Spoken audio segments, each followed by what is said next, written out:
Zombies have been the most important element in horror fiction for decades, evolving into a more complex range throughout the media, from TV shows to video games, and classic films to comic books. The portrayal of zombies has changed over time.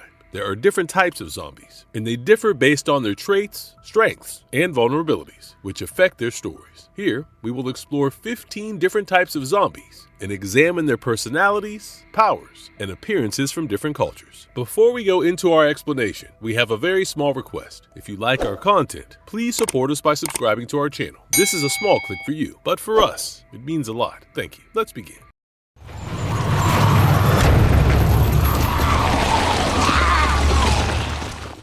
The generic zombie. The generic zombie acquire their name from their normal personalities. They are the zombies that have been killed and brought back to life due to a pathogen, or thaumaturgy. It's not necessary that they become alive again due to a virus. They don't have the ability to fully perceive their environment. They are curious by nature, but lack a common orientation. They rarely get harmed by any external damage, but continue to rot, even in their alive state. These zombies have an appetite for the living flesh. They are also known as the walkers in some communities. Generic zombies usually surpass runner zombies in terms of threat. However, they usually attack people in groups. They are durable and don't die easily, which makes them quite a good competitor for the fleshy humans. We saw generic zombies in 2 TV shows, The Walking Dead and Night of the Living Dead. They also made a small appearance in the infamous movie World War Z.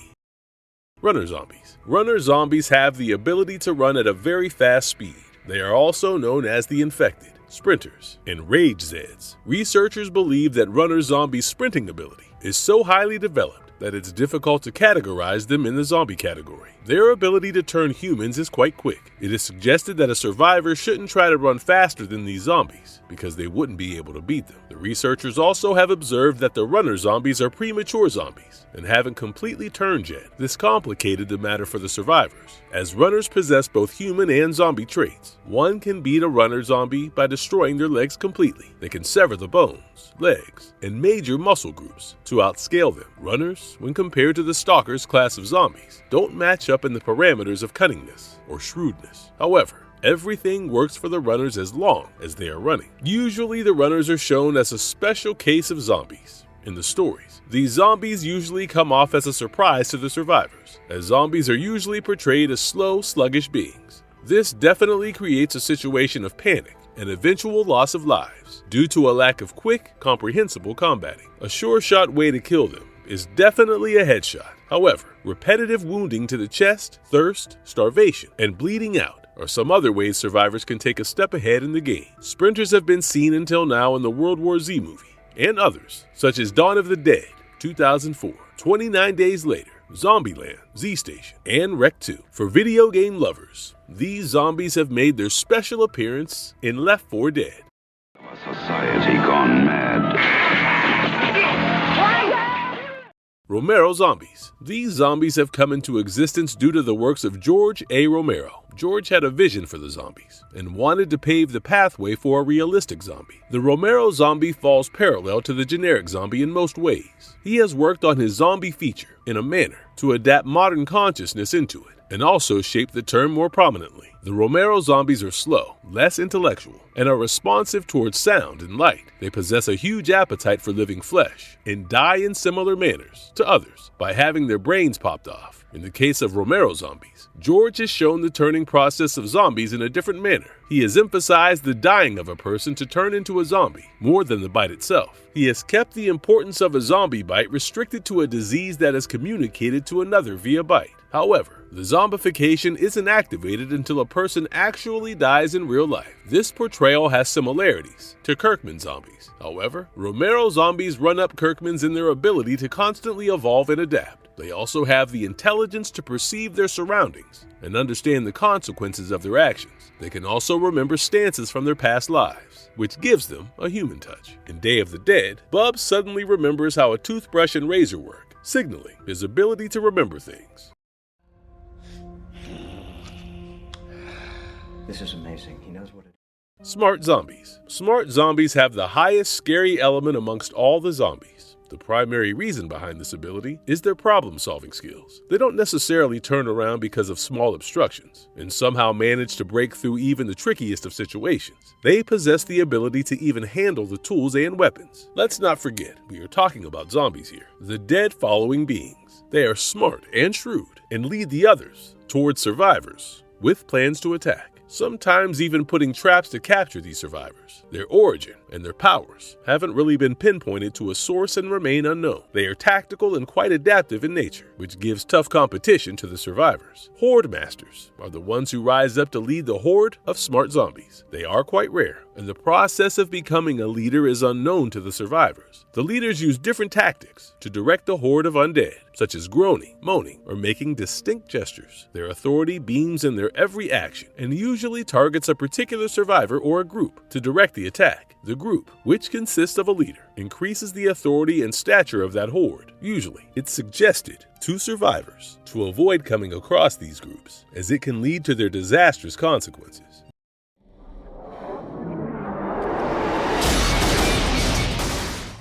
Resident Evil zombies. These zombies were created by accident through the T-virus and other viruses by the Umbrella Corporation. These zombies are particularly different in their ability to infect, as they can infect animals and plants as well. The zombies in Resident Evil undergo an evolution of stages. The first stage features Hyper Zombie, which are actually the new members of the group. Their ability to run is faster than the others and is also stronger in comparison. Next are the Crimson Heads, who, after getting infected with the virus, acquire crimson skin color. Their fingers also change into claws and continuously exhale out a mysterious gas. They are more aggressive in nature and become faster with time. Last, at the evolution stage, are the Lickers, which is actually an evolved version of Crimson Head. They are faster paced and better at preying. At this stage, they lose their vision. However, they acquire heightened senses. They also can now climb and walk on walls like bugs. The zombie's skin is inside out. Basically, they are skinned. While attacking a survivor, they mostly equip their long claws and tongue. They originate primarily from a long-starved zombie. In Operation Raccoon City, the zombies start to eat other zombies when they find nothing else to feed on. However, their primary focus on food remains fixated on living flesh, despite anything. Take the cover!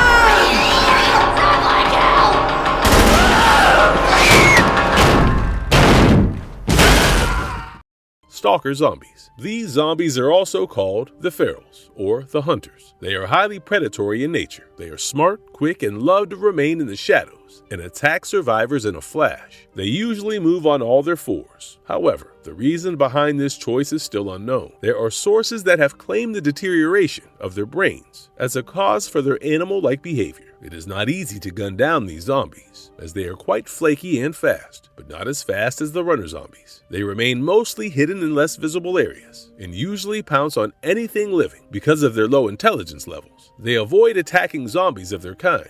They are, however, quite witty in their predatory abilities. They can plot, strategize, and adapt to the surroundings to execute a good attack. They too have sharp claws and teeth, which enhance their hunting abilities. In some cases, we have witnessed hunters crawling on walls and ceilings, accentuating their chasing abilities. Stalkers have been seen in Land of the Dead, Road to Fiddler's Green, and Hunters in Left 4 Dead.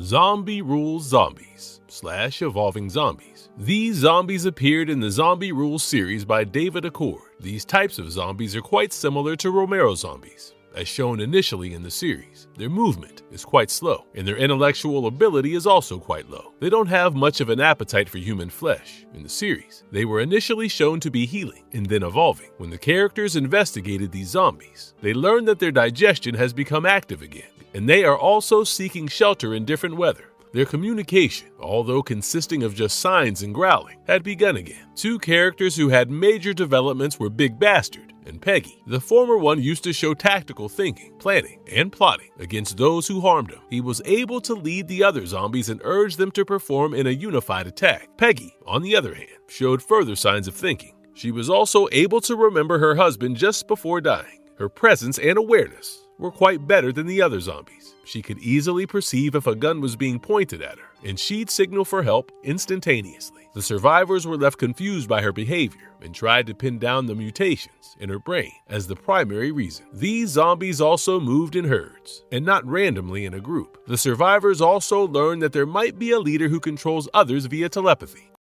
Crawler zombies. Crawler zombies are also known as havers, chopped, and ankle biters. They are quite renowned in an irritating category of zombies. Their lower bodies are completely dysfunctional and can't run or walk like the others. They can be killed by severing their legs or muscles with an object or via car too. Crawlers usually drag themselves with the aid of their hands to reach the survivors. They are difficult to see and are dangerous as they do not gather much attention from survivors. These zombies usually try to attack a survivor's leg and start to feed on it instantly. They also sometimes launch their entire bodies onto survivors from a few meters away, targeting the heads of the survivors. Radioactive zombies. These zombies are extremely dangerous in nature. These are the deadliest of the zombie categories and are the worst nightmares of a survivor. The radioactivity resides in them, and everything they touch or come in contact with, they contaminate. Whether it's land, water sources, humans, or animals, everything becomes infected. Their radioactivity doesn't affect them, but sometimes can affect their functionality. The weird thing about radioactive zombies is that their contamination isn't apparent. The survivor won't even notice the effects until they become too prominent. When these zombies get killed, they get reduced to a radioactive liquid, which is toxic on contact. These zombies might have died near a nuclear power plant that got destroyed or survived a nuclear explosion, and then absorbed the hazardous elements.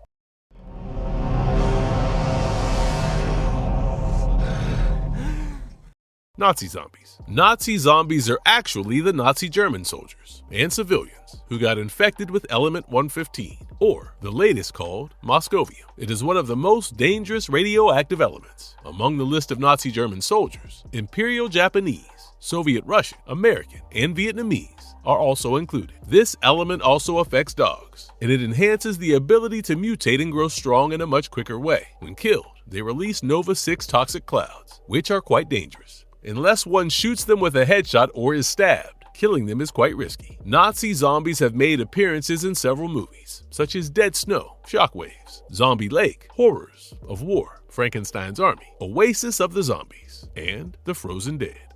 For yourself.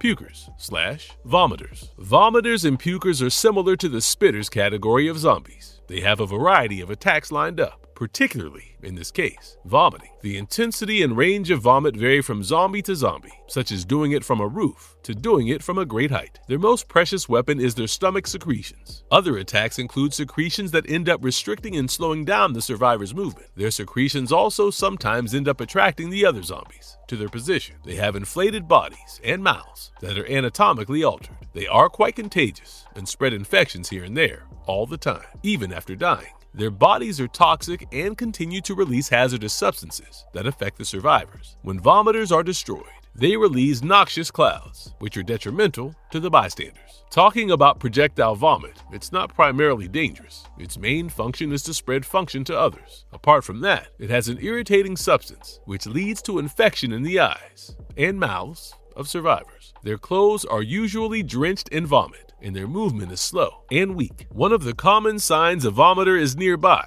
is hearing belching sounds and noises. Vomiters also attack in packs, using their vomit projectile as a distraction for the other zombies piling up to attack. If one consumes the vomit, they instantaneously turn into a vomit zombie. When in close proximity to the puker, they attach the claws to the body of their prey to grab a hold of them. In some cases, puker might also vomit blood, which is quite deadly in nature. In the movie 28 Days Later, upon an attack by the survivor, the puker vomits blood in self-defense. In a few seconds, the survivor turns into a puker due to the consumption of the toxic blood.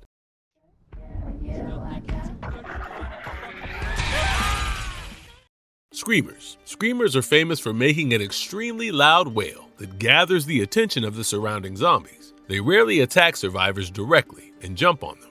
Their specialty is to scream or screech to call the zombies to their position. They are physically not that strong, and sometimes even lack a pair of limbs or arms. This is why they rely on other zombies for backup. Their screams are super loud and can leave survivors' ears ringing for hours. Screamers also use their screams when getting injured as a medium to alert the other zombies for potential aid requirements in the near future. Their screams possess the ability to physically hurt the survivors, depending upon the intensity of the scream. Though not being a direct danger, their existence in the near surroundings indirectly increases the threat for survivor safety. Screams are quick to engage a lot of zombies, which might severely affect the survivor's chances of survival. Screamers, unlike other zombies, do not react to other sounds or noises and actually perceive and wait before reacting. Their screams affect the morale and psychological abilities of survivors to combat against them. Screamers were witnessed in the 2017 French-Canadian film Ravenous, wherein zombies screamed and shrieked whenever in pain to call for other zombies' help.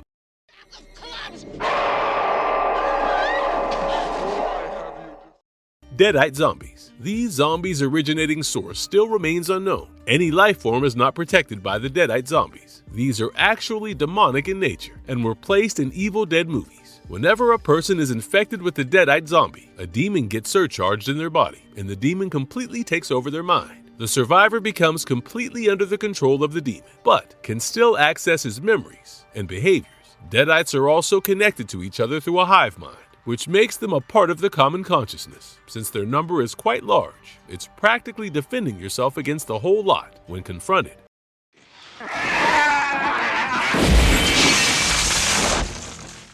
Exploders. Exploder zombies actually derive the name from their bloated physique. They, unlike the Pukers, don't throw vomit onto the survivors, but actually build up pressure of gastric juices inside their bodies. This turns them into a bomb, which can cause dangerous damage on physical contact. The juices upon explosion cause severe physical damage to the survivors due to the acid and other dangerous substances in the juice. It's a common suggestion for the survivors to maintain an obvious distance from the boomers to avoid getting burned up from the excessive acid. Exploders are actually a subtype of vomitors, but they are overweight. The exploders build up the gastric pressure from the constant decaying of flesh inside their stomachs and other parts of the body. Whenever someone tries to kill it, it ends up exploding, destroying the killer just like a ticking bomb. They, upon blasting, send bones and infectious materials to the nearby locations in quite an intense manner. One cannot easily differentiate a boomer from a regular zombie to practice precaution. However, one thing to look out for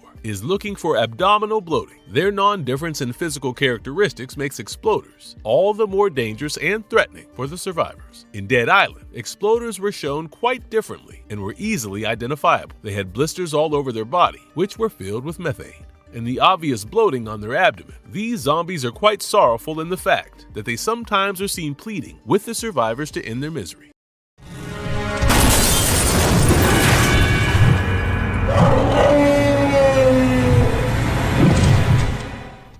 Animal zombies. These are the zombies which are not humans, but have been affected by the zombie virus. They vary in different life forms depending entirely on their species. They aid the zombies in spreading the infection, and if found by an intelligent zombie, they might actually become their pet. They have the powers and abilities of their living self, as well as those of the zombies, usually pertaining to dogs and cats. Their earlier loving memories now turn into scary nightmares. Sometimes, rodents and rats also join onto their bandwagon, increasing their chances of spreading the virus by mounts. The animal zombie virus is usually found in common animals, more like home-breeding ones like cats and dogs. It's more likely to come across a dog zombie than a unique species of zombie. However, if the infection is quite unexpected, one might actually witness birds, wolves, and bear zombies. We witnessed an animal zombie in the Resident Evil outbreak, Oscar, the elephant boss.